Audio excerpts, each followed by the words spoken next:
Hey hottie! Notice what's missing? Hint, it's your chest. They would call me nicknames. Flatter than the earth. Door. Flat Stanley. I just wanted it to look like I didn't have mosquito bites.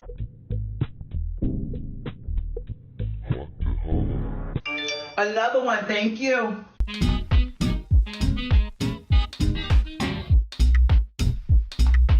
Hi, I'm almost 6 months post-op from a breast augmentation, but I just wish they were bigger. To be completely honest, I wish they were bigger. When did our obsessions with chesticles begin? Before Kim Kardashian? Before Madonna? Before Marilyn Monroe? Or even before Marie Antoinette? This is not a joke. I know parents who gifted their daughters at high school graduation a pair of boobs. Hi honey, great job completing 12 years of school. Buy yourself a fake pair of boobs so you are well prepared for the next chapter in life. I also have a friend I adore who was working double shifts to afford getting her boobs done when we were 18. This video is not about whether plastic surgery is good or bad for you. Your body is your body and we can only mind our own business. But as a flat girl with no chesticles, flatter than the earth, mosquito bites, yes, I've heard it all.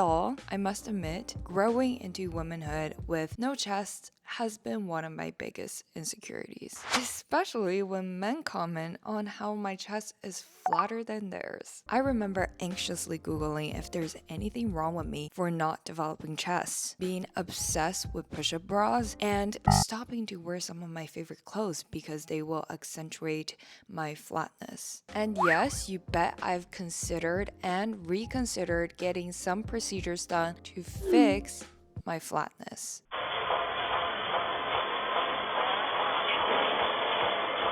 And of course, I diligently researched about boob jobs, either an implant or fat transfer, and each time got a little disappointed by the minor side effects. For the first method, silicone implants, here's a nice little sampler of some of the minor risks suggested by the FDA. For just $6,000 to $12,000, you can get a beautiful set of breast pain and changes in nipple and breast sensation, scar tissues that form around the implant, rupture and deflation. Yep, the implant could burst. And you can see how the gel sticks together. That's a good thing for when they rupture.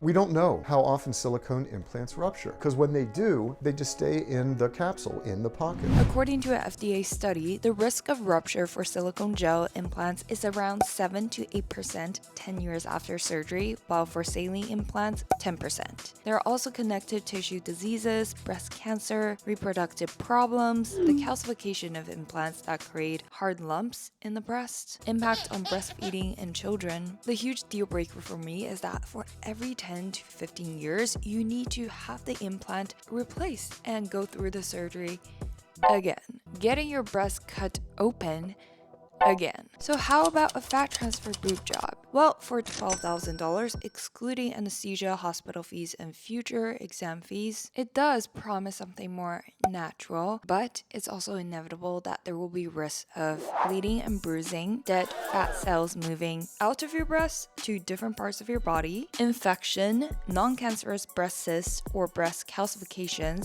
things I currently fear more than the desire of having pretty chesticles. But as I talk to girls who I see as beautifully curvy, just not with balloon-sized chests.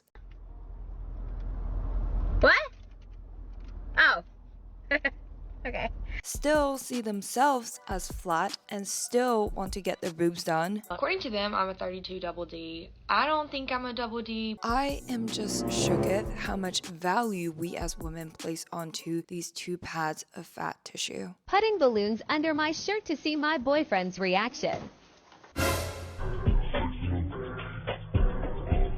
What is it about breasts that make us willing to sacrifice so much in money, in pain, in health? And that's when I realized being dissatisfied with flatness might be more of a common pain point than I thought. So today I want to have a discussion of why the obsession with boobs, the culture of flat shaming, the history of curves, the rise of fake boobs, and how they have impacted our perceptions of femininity. Let's dive in. The history of bust. The breast tissues are not simply a combination of lobules, connective tissues, muscles. They are an integral part of our bodies, culture, and even our definition of femininity. So let us look at different periods of history to see how our attitudes and perhaps fascinations of breasts changed. In England, King Henry VI was actually notoriously against boobs. He often complained about fashions that exposed the breast as extremely disrespectful to the court. Under the reign of his daughter Elizabeth I from 1533 to 1604, more androgynous fashions and silhouettes were in style, often flattening and concealing women's chests. Things have taken a shift in France, however. The short champagne glasses known as coupes are rumored to be modeled after Marie Antoinette's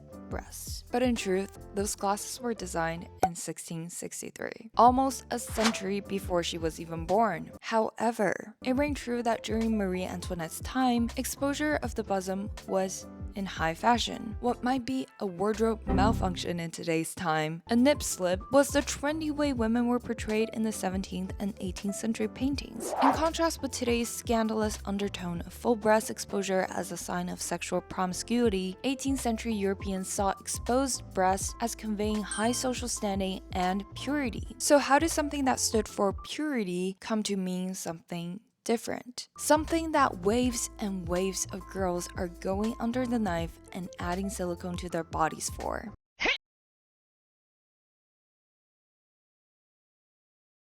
Cleavage, the quote, narrow depression or hollow between the breasts of a woman, explained in Time magazine on August 5th, 1946, is most commonly used in Western female fashion to refer to necklines that reveal or emphasize décolletage, the upper breast area. Although much suppressed in the Victorian and flapper era, it came back as a fascination in 1950s. As an econ major, I always like to inspect the economic and sociological drivers behind a rising trend, and sure enough, there were plenty. With the advent of push-up and underwire bras that replaced corsets of the past, the cleavage fascination was propelled by lingerie manufacturers, as seen in the success of this industry led by Victoria's Secret, with sales topping $1 billion in the early 1990s. More on this later, but what about the social and cultural components? The curve curse. This might sound crazy, but before the influence of globalization, not every culture saw chesticles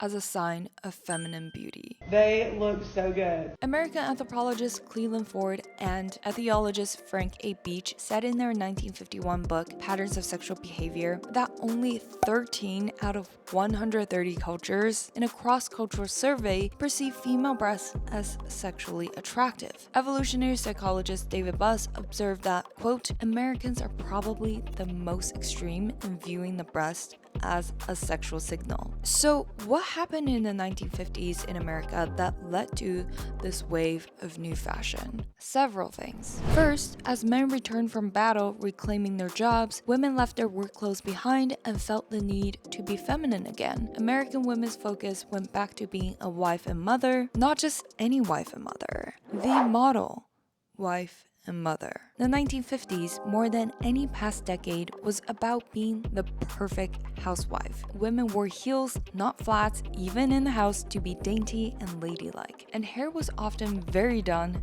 and polished. It was a time that the hourglass body type became the ideal. Led by stars such as Marilyn Monroe and Grace Kelly, inspired by the pinup girl look, women's clothing was all about creating the illusion of a narrow waist and high, rounded bust. Corset undergarments came in fashion again. Tying that along with the second factor, after World War II, television replaced radio as the dominant broadcast medium and took over home entertainment, meaning whatever is the visual ideal that used to not be available in radio format can now spread like an unforeseen virus, and the emphasis placed on appearances for women who mostly stayed all day at home with televisions was now on the rise. It was during this time that the emphasis on maintaining a hyper-feminine image and the appeal to round bust and Hollywood icons became enmeshed into one.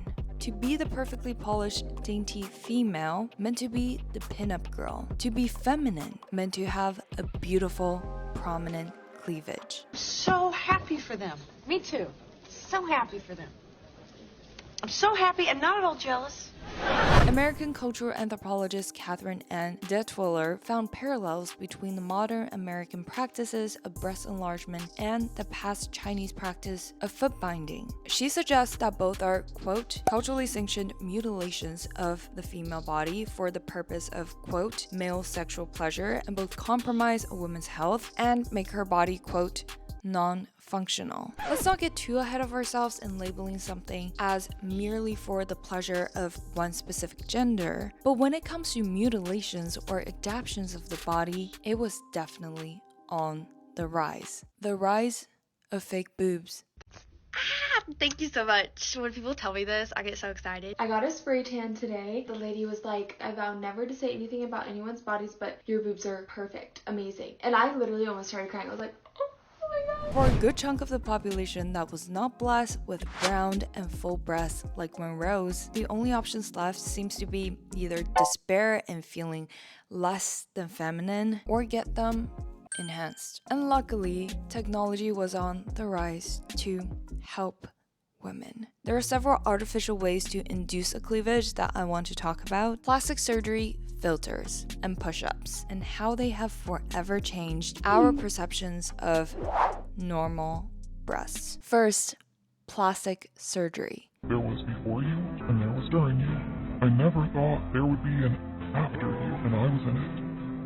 Breast augmentation, also known as augmentation mammoplasty, is surgery to increase breast size. It involves placing breast implants under the breast tissue or chest muscles. Like I mentioned, the two most common ways at the moment are: first, implants, usually made by silicones; second, using fat transfer from other areas from the body. The first method of implants requires a cut in one of 3 areas: the crease under your breast, under your arm, or around your nipple. After the cut, the surgeon will separate your breast tissue from the muscles and connective tissue and insert the implant into that pocket. While the second requires you to harvest fat from your body, the surgeon will use manual liposuction for fat harvesting, refine and concentrate the tissue by removing blood, oil, and water, then make thousands of passes of fat through small entrances in the lower fold of the breast and areola. Even as someone with a high pain tolerance, I get chills just trying to envision these procedures. Welcome to my hospital bed. How did we as humans get so creative in reshaping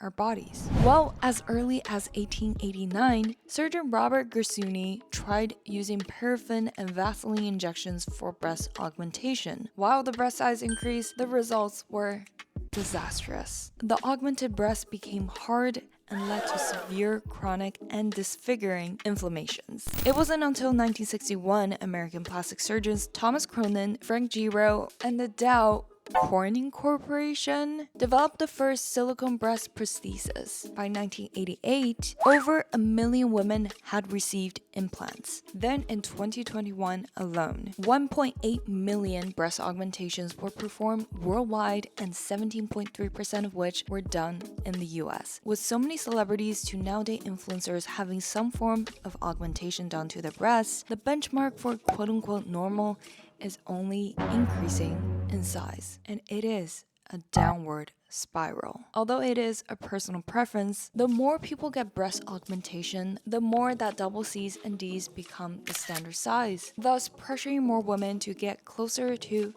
the new normal by also augmenting their breasts. Am I showing off my boobs?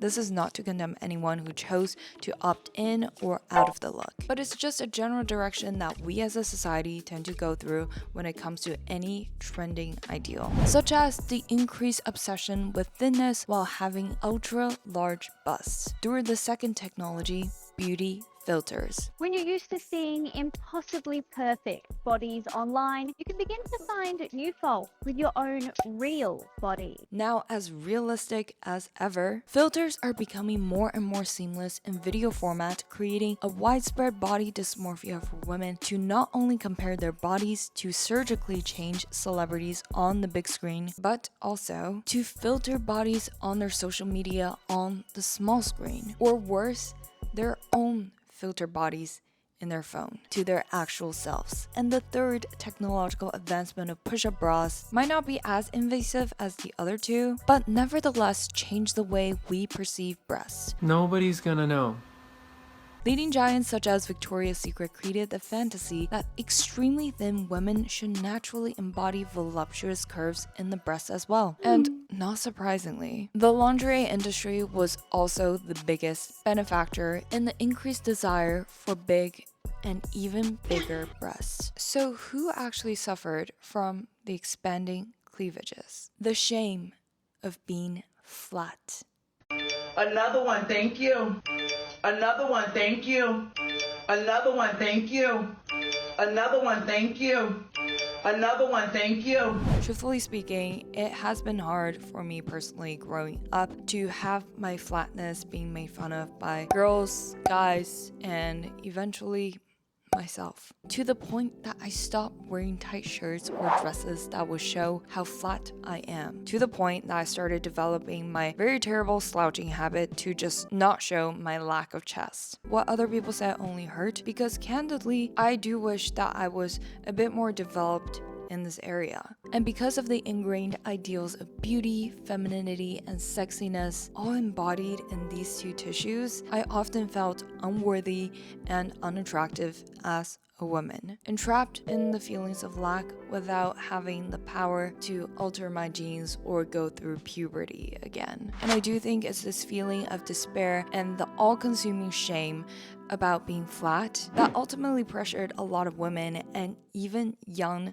underage girls to get their breasts surgically augmented. Some ended up loving their new breasts and regained confidence, which I think is a really beautiful thing, and I'm so happy for them. But others also regretted their decisions to only end up removing their implants. That's like 5 to 6 pounds on my chest that are out. According to statistics from the Aesthetic Society, 148,000 women had implants removed and replaced, up 32% from 2020. And 71,000 had their implants removed and not replaced, up 47%. After much craze of extremely full breasts, the trend pendulum seems to swing closer to natural again. It is wild how once upon the flapper era, flatness was all the rage, when no girl was mocked as mosquito bites or flatter than a man, just because they don't have double D's. One of our interns here, she said that you make music for gays. I do.